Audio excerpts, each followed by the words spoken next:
Thank you, Clyde, for coming on with us tonight. We appreciate it. Thanks for having me, Tom. We got a release last week. We'll start here. We got a few different things we have to get to, but we did get a release. All the reporters did. A robot, a spot robot, is going to climb the steps of the $1 million staircase. I know there's a reasoning behind this on Tuesday at 10 a.m. Why did you want to make this show of technology here at the state capitol? So it's real important, Tom, so that New Yorkers can know that, robots are here, and we're going to have robots part of our community, part of our society more and more and more. As a matter of fact, some companies have announced that within 5 years, you may have a personal robot at home. So, first time ever, we're going to have Spot the Robot Dog walk up the $1 million stairs. The reason why we're doing this is because, I introduced a bill that was recently introduced to say that it's illegal in New York to weaponize a robot. Right now, it's not. And we found that people purchase some of these robots and put AR-15s on the back of them or flamethrowers. And we want to make sure that we keep people as safe as possible. Yeah, you've introduced a lot of different legislation when it comes to artificial intelligence. You're the chair of the subcommittee on new technology, also the chair of banking. So you've felt this impact, and you're trying to also, is it not a task force, but a commission to study some of these things as well? Yes, so we've been pushing, one of the things that we've been pushing is to make sure that we get ahead of this and try to really understand and figure this out. When it comes to technology, Tom, these technologies are changing so fast. And this stuff is entering our lives so fast that we have to make sure that we properly protect New Yorkers. There's a lot of benefits to these technologies. But Tom, there are going to be some harms too.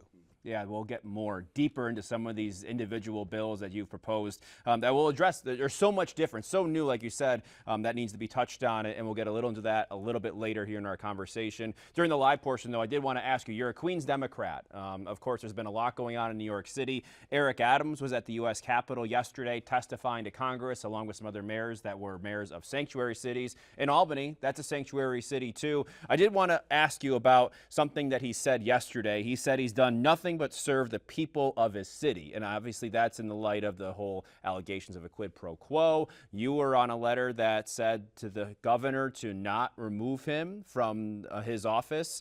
Has he done nothing but serve the people of New York City? Again, I'm not a person, I'm not in the trial or looking at the, at the matters of, of that particular lawsuit. I'm just looking at how he has served New York City and what he has done with New York City. I was on a letter to tell the governor not to remove the mayor, allow the people to make that decision.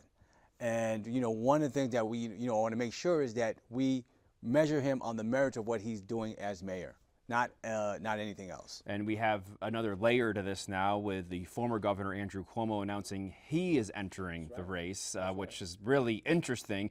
Back when you announced your run for AG here on our network, CBS 6, a few years ago, you were asked about investigating him. You said you would do the same thing that Letitia James did.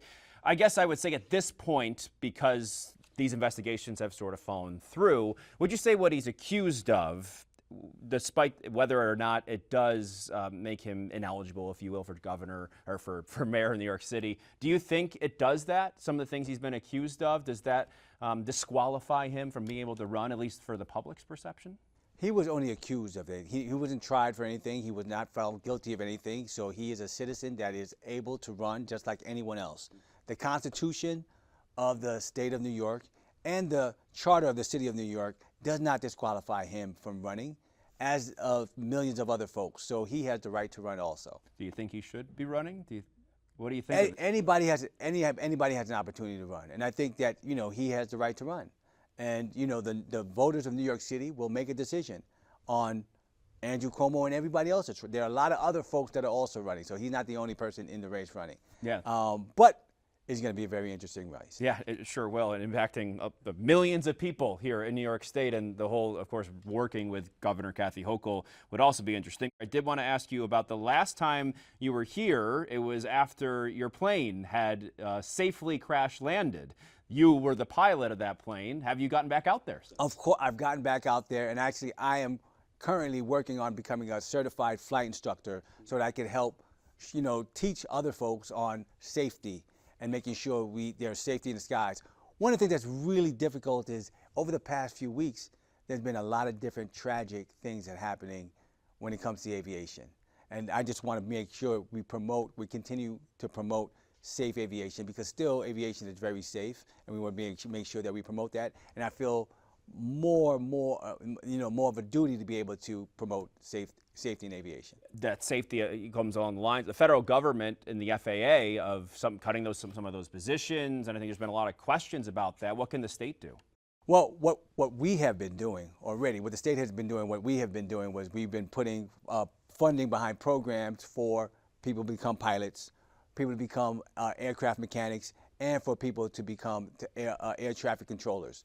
Really important for us to get the next generation of professionals into that space. Yeah, because right now they're working. I think that they're working overtime. You know, they're working. One controller reportedly was working 2 different towers, 100%. 2 different shifts, which was a tragic event there. We have a lot. But Tom, keep in mind, yeah, we have a very safe system in America. We have a very, very safe system in America, but we have to make sure that this is a journey, not a destination, and we have to continue to stay on top of that. One more newsy portion here, and I wanted to ask, because this has been a hot topic for the last few weeks, is the whole prison worker strike. But I wanted to ask out of the vein, I know that you were on the letter to close Marcy after Robert Brooks was killed. Of course, we just had Messiah Nantwi, who was killed at Midstate Correctional Facility this past weekend.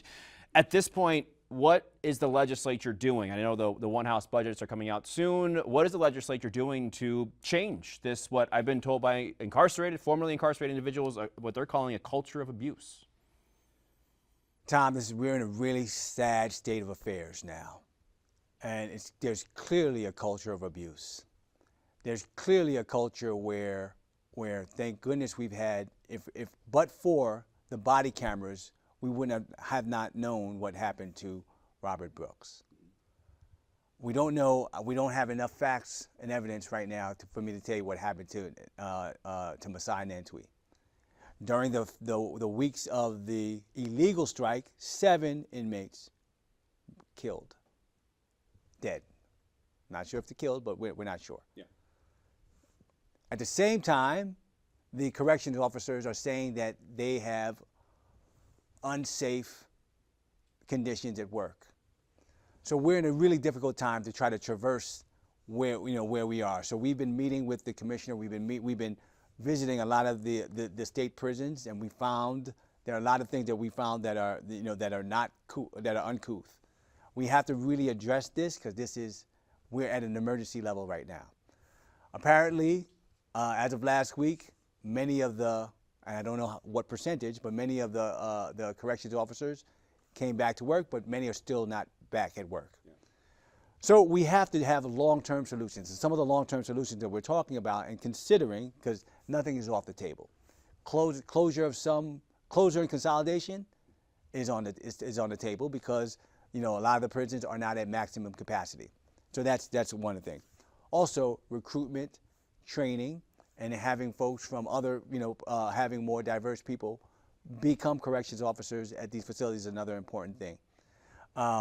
But we're in a really sad state of affairs where people, when an inmate can be murdered, in cold blood on camera in front of folks. We're in really sad affairs where a 22-year-old, is found dead. We don't have any facts about what happened. We're really sad state of affairs if the corrections officers feel that they are not safe also. So we have a number of bills. We have a package of bills to be able to address the safety and the culture around our prisons. But not just policy-wise, we're also on the ground, going to all of our corrections facilities to really see what's really happening. Is the HALT Act part of that? I know that's been the sticking point. It might be. I mean, some have said that's a scapegoat at this point. It's a scapegoat. I think it's a scapegoat. I think that's a scapegoat. I don't think that's the real issue. Yeah. Okay. And we're trying to get to the bottom of it. And again, the bottom of it is, there's a culture of abuse there, in the prison system that is clear. We had some of our current member, Eddie Gibbs, who has been a leader in this, on this issue, that actually was abused at Marcy and some of these prisons, some of these other prisons. So, we're going to try to address this and it's going to take a team effort between the legislature and the executive to really make sure we get to the bottom of it. I will add to that. It was interesting. I was at the press conference from that, I believe the Community Alternatives had put on at the Senate on Tuesday it was, and Eddie Gibbs spoke there and said he was going to Mid-State Correctional to visit and see. He brought up the video that was released of that altercation he had with the prison worker. I'm not sure what the status was there. I know that was released to some outlets, and he mentioned that, yeah, he actually told me that it was coming out. He said something interesting. I thought that day was that, you know, you released this video of me.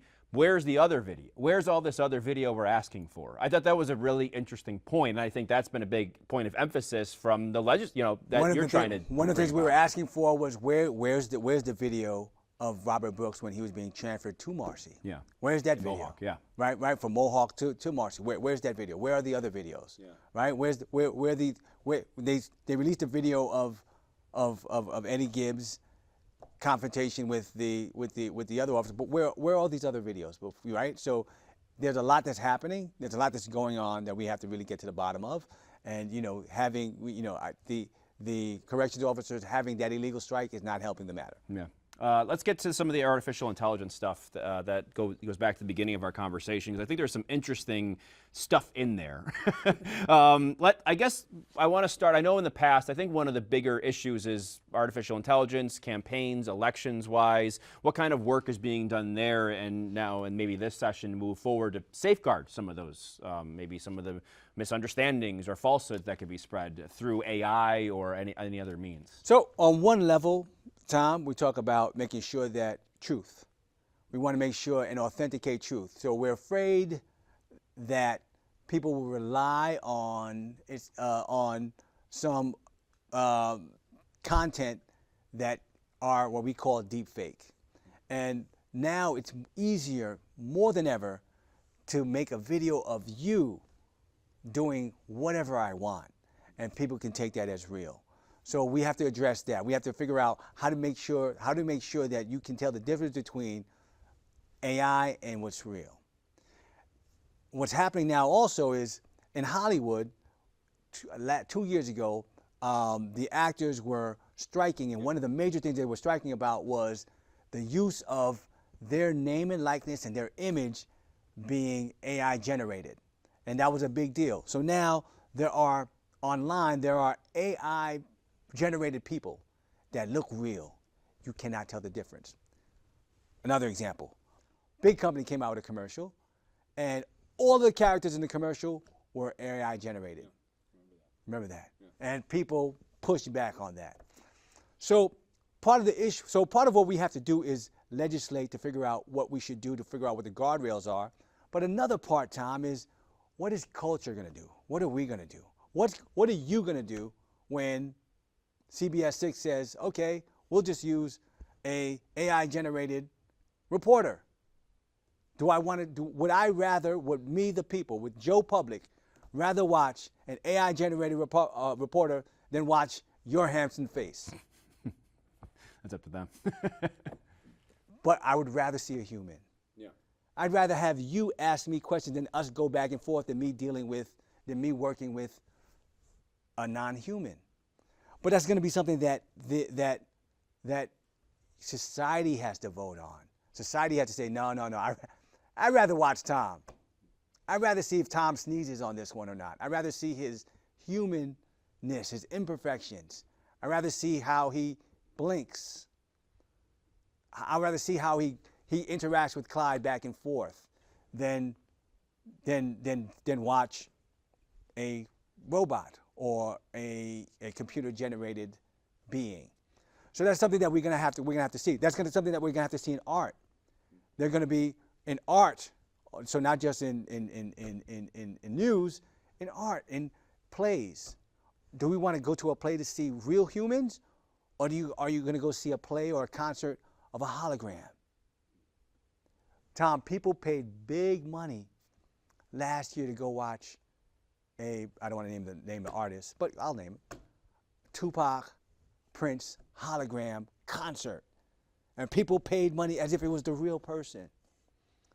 What's going to happen in the future? What are we going to choose? Are we going to choose the real thing? Now there's a place for Now there's going to be a place for that, right? We watch cartoons, we watch computer generated, Right. movies or what have you.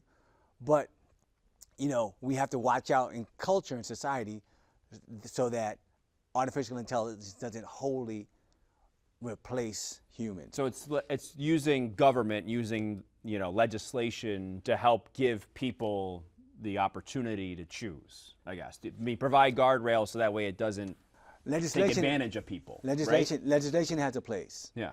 Society also does too, right? Legislation has a place, right? There's a place for legislation. There's a place for government to say what, to be a referee on what is what's possible or not. But legislation cannot outright ban this stuff. And again, I love technology, but again, we have to make sure that we properly balance how this technology is in our lives. I asked that because I was reading an article about the Trump administration rolling back some artificial intelligence studies, guardrail, whatever they were working to move forward, I guess maybe if you could look at it your way, backwards from, and the impact that could have on labor and jobs, and eventually allowing some of that, because it's untethered, to take some people's jobs, right? So that's a different kind of narrative. Tom, right? it's tough. Technology has always replaced tasks. Yeah. Technology has always replaced jobs. Always. From the invention of the wheel, right? From the invention of, so that's always happened. What's dangerous now is that we have a technology that can think. We have a technology that can replace humans and human tasks on a whole different level. What's different now is that we have technology now that can potentially, when we talk about deep learning, when we talk about that, we have technology that can potentially program itself, right? Think for itself in a computer way. So we have to be very careful when it comes to that. We found that, when I spoke to you about this last year or 2 years ago, we were only talking about large language models and generative AI. At this point, in the last 2 years now, we're getting closer to general intelligence. We're getting closer to these models being able to think more like humans. And that is amazing. That's great. The possibilities of what is possible and the benefits are boundless. But the harms are also there too. So we have to make sure that we provide the proper guardrails for that. In terms of the legislation that you've proposed, because we've spoken about this a few times the last couple of years, some has moved along and some has been adopted by either the Attorney General or the Governor. Some hasn't. And I'm wondering, is it a political will? Is it maybe not educated enough, don't understand it as a body, that where the legislation doesn't move maybe as quickly as you might want it to?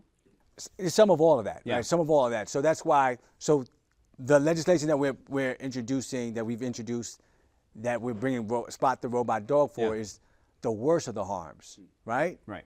You cannot weaponize a robot. That's clear. Yeah. Right. So sometimes we need to go on an extreme so that folks could understand. Everybody understands that, right? So we don't have to convince everybody, hey, don't weaponize the robots. Yeah. But it takes time for people to be able to understand and to be able to address these things. Also, Tom, in the past 2 years, there was a point where I was the only one. There were very few people with AI or with technology bills. Now there are a lot of them that are around. So now this topic is going to be is more front and center. Now this topic of technology and what we should do is very important.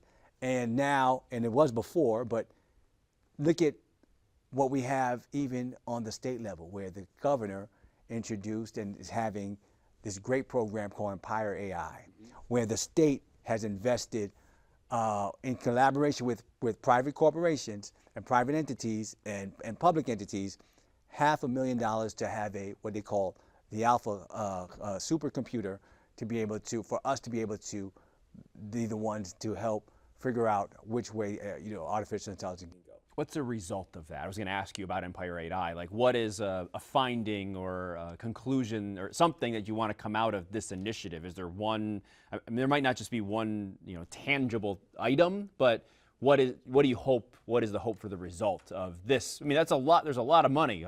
Right. 600 million. I Yes. can't even. I don't even know off the top of my Yeah, head. yeah. Something like that. There's a lot of money going to this. So what the result is, again, is to me is a destination, I'm sorry, it's a journey, not a destination. The result is that we are going, and we meaning the state, is going to have, the higher level artificial intelligence is really important. It's really difficult and really expensive to have these supercomputers. So we have at the University of Buffalo with the other with the other stakeholders to be able to do the research, to be able to figure out which way artificial intelligence can go, to figure out how the different uses of artificial intelligence. Right now, what we have is the computer is, I think, almost already built, and we have been inquiries from a lot of our SUNYs, a lot of SUNY departments to be able to use the supercomputer with their research. Where they were not able to do so in the past. They were not able to do so with outside artificial intelligence entities. So the type of projects that we'll be doing will be, will be amazing now, in-house with our artificial intelligence computer. But not only that also, one of the things that, one of the things that's going to come out of Empire AI is working on the ethics of, what the bounds are when it comes to the technology. Yeah, and technology, and you look at AI, but you have some other, you get to the law at some point, right? And when breaking the law, and like you said, is one of the harms that can happen. There was a bill that you proposed, I think, at the beginning of the session about doxing. Yes. And I thought that was really intriguing. Why did you find that to be a venue you wanted to go down the road of? Because it's a major problem. It's a major issue, right? So people, one of my colleagues who is just recently elected, while she was running for office, one of her opponents published her phone number and her address in the newspaper, and that's a major, major issue. And again, what is doxing? Doxing means, when I take your personal information and I publish it. To harm you, for harm. And that's something that is, that's something that we must address. And that's something that with technology now, there's more and more access to information. There's more and more access to your sensitive information. And one of the things, not just doxing, one of the things we want to make sure is that, on a wider level is, how do we deal with information? How do we deal with data? How do we deal with personal data? How do we make sure it's safe? How do we make sure that you're safe in a digital world? And it's much harder to do so. Yeah, it's an interesting one because it can affect a lot of different people in a lot of different ways, right? And that's where you can weaponize information or in a lot of different venues. Tom, the most vulnerable in this space are the younger folks. Younger people are more comfortable sharing everything. I mean, a meal. Hey, people, look what I'm eating, right? I mean, everything. Yeah. But that translates to sensitive information also. So when you're showing, if you're on social media sharing that you are on vacation or what have you, real time, folks know you're not at home. Yeah. Folks know where you are. Folks know. So what we've seen is that there are people that go and target those folks, right? There are people that go and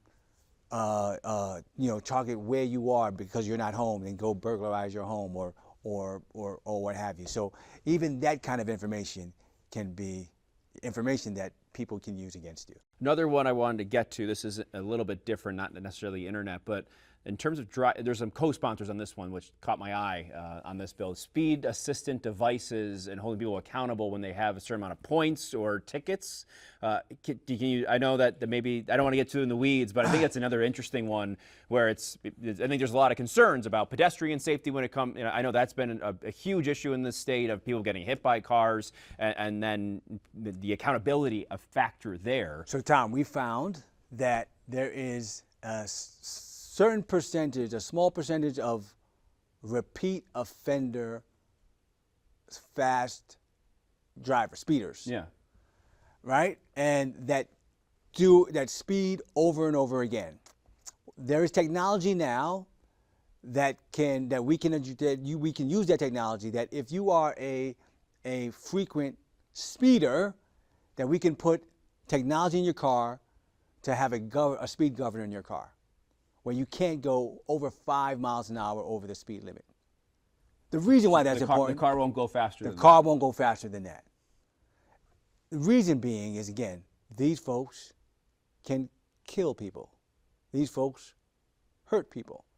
Not just themselves, but when you are speeding over the speed limit continuously, over and over again, using your car as a weapon, there's a lot of different ways to address that. One of the ways, and the ways that we used to only address it, was after the fact, right? Giving you a speeding ticket, putting you in jail afterwards. But what if we can use technology now to prevent it? And this is what this technology is able to do. So maybe this isn't the best comparison, but a breathalyzer for speeders. But we find out no, because keep in mind, the breathalyzer would happen after you're swerving or what have you. Right. Right. So this would prevent you. So it would be something that blocks the alcohol from going in your mouth in the first place. Right. Right. So for frequent speeders, you will not be able to speed. The car won't be able to speed. Interesting. I thought that caught my eye. It was interesting legislation, because I know car safety and traffic is a really big deal in the state of New York. Really interesting stuff, Clyde. We appreciate your time. Thank you as always, and we'll be talking to you here as session goes on. Good. Thanks for having me. Thanks. Appreciate it. Thanks for listening. Hit the subscribe button right now so you can stay up to date on these news-making conversations about the issues impacting New Yorkers the most: power and politics.